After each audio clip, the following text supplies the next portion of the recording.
एक शहर में रोहन और मोहन दो भाई रहते थे।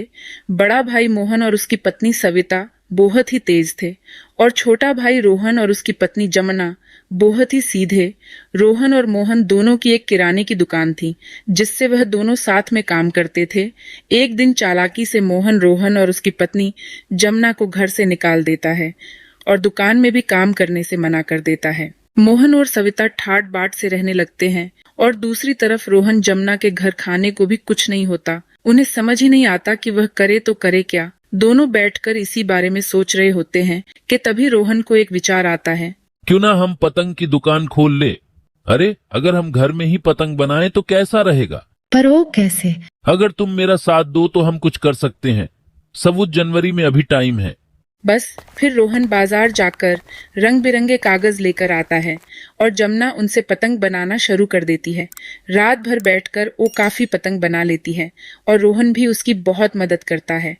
अगले दिन रोहन बाजार में जाकर पतंग बेचना शुरू कर देता है और लोगों को आवाजें देने लगता है। कुछ लोग आते जाते रोहन के दुकान की पतंग देखने लगते हैं। ये भाई पतंग कितने की दी आपने? अरे भाई जी, ए छोटी पतंग कोई भी 20 रुपए और बड़ी पतंग 50। अरे वाह, यहाँ तो बहुत अच्छी पतंग मिल रही है और सस्ती सस्ती मिल रही है। मुझे 2 50 वाली और 2 20 वाली पतंग चाहिए। रोहन ऐसे ही एक एक करके बहुत सारी पतंग बेच देता है। उसके पास शाम तक 5,000 रुपये हो जाते हैं। जब वो अपनी कमाई के पैसे गिन रहा होता है तो मोहन उसे पैसे गिनते हुए देख लेता है। रोहन सारे पैसे लेकर घर जाता है और जमुना को दिखाता है। दोनों ही बहुत खुश होते हैं। वो उन पैसों से और ज्यादा सामान लाते हैं और रात भर बैठकर बहुत सारी पतंग बना लेते हैं। अगले दिन भी रोहन की सारी पतंग बिक जाती है और वो अच्छी कमाई कर लेता है। अब ऐसे ही रोहन और जमुना रोज रात को पतंग बनाते और अगले दिन रोहन उन्हें बेच देता। मोहन को ये देख बहुत जलन होती। उसके मन में भी लालच आता है। मेरी दुकान में तो कोई कमाई नहीं हो रही, सारी कमाई तो मेरा छोटा भाई कमा रहा है। क्यों ना मैं एक काम करता हूँ, मैं भी एक पतंग की दुकान खोल ही लेता हूँ। रोहन की कमाई देखकर मोहन के मन में भी लालच आ जाता है। वो घर जाकर सविता को ये बात बता है। मोहन की बात सुनकर सविता के मन में भी लालच आ जाता है। वो भी बड़ी खुशी से मोहन की हाँ में हाँ मिला देती है। फिर दोनों बाजार जाकर रंग बिरंगे पतंग लेकर आते हैं। अगले दिन मोहन भी पतंग की दुकान लगा देता है। रोहन को ये देख बड़ी ही हैरानी होती है पर वो कुछ नहीं कहता। अब दोनों भाई पतंग बेचने लगते हैं। आओ आओ मेरे पास आओ, सबसे सुंदर पतंग और सबसे अच्छी पतंग ले जाओ। आओ आओ चले आओ। अरे भाई, ए पतंग कितने की दी? अरे भाई जी, कोई भी पतंग ले लो, सिर्फ 15 रुपए में। हाँ। अरे वाह, तुम तो सस्ती पतंग बेच रहे हो। हाँ भाई जी, मैंने दूसरों की तरह कोई लूट थोड़ी मचा रखी है। हाँ भाई, वरना तो लोग यही पतंग दुगने दाम में बेच रहे हैं। मोहन अपनी पतंग सस्ते दाम में बेचने लगता है ताकि सब ग्राहक उसी के पास ही आए और ऐसा ही होता है। मोहन की पहले ही दिन अच्छी कमाई हो जाती है और रोहन के पास 1-2 ही ग्राहक आते हैं।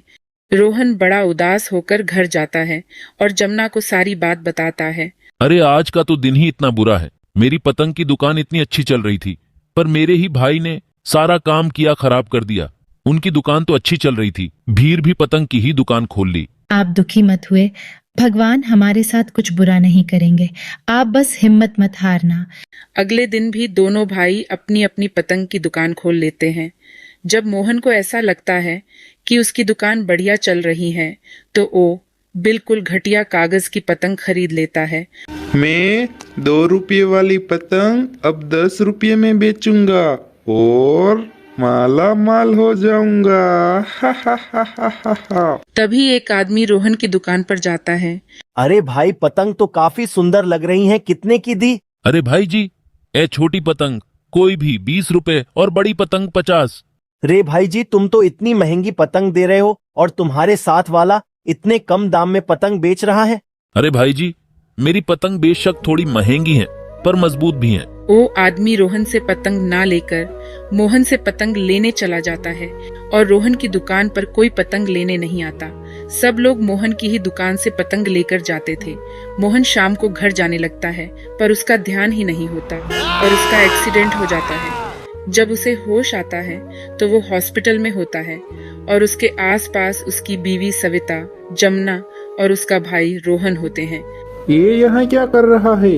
इसे यहाँ से भेजो। ऐसे मत बोलो जी, यही तो आपको यहाँ लाए हैं और इन्होंने ही हॉस्पिटल का सारा बिल भरा है।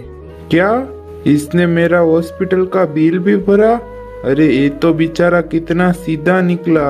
अरे रोहन भाई, मुझे माफ कर दो, मुझे मेरी गलती का एहसास हो गया है। मोहन को अपनी गलती का एहसास हो जाता है और रोहन भी मोहन को माफ कर देता है।